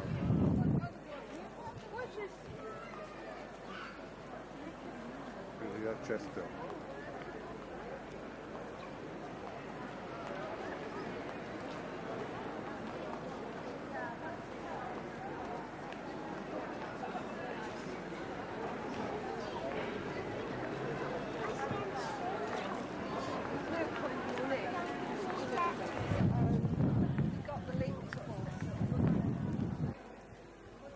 סיור בעיר צ'סטר,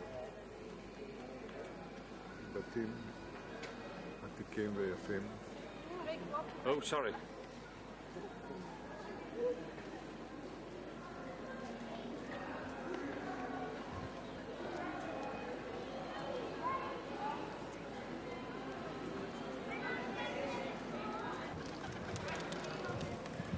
זה הקתדרלה המרכזית בצ'סטר.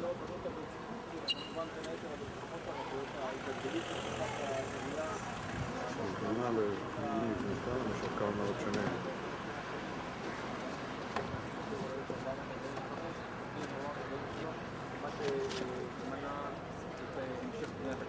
ולכן גם אתם יכולים לראות טיפה שינוי בסגנונות.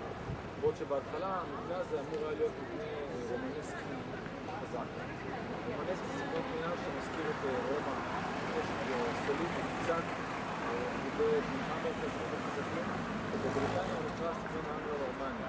בשלב מאוחר יותר אבל, לקראת סוף המאה ה-12 ותחילת ה-13 בבריטניה, תוכלו לראות בסגנון הגותי, סגנון חולה חלל, שבו המשקל של הקתדרלה עצמה נמצא החוצה על גבי תמיכות. ואתם יכולים לראות את הרוזטה הענקית שיש כאן.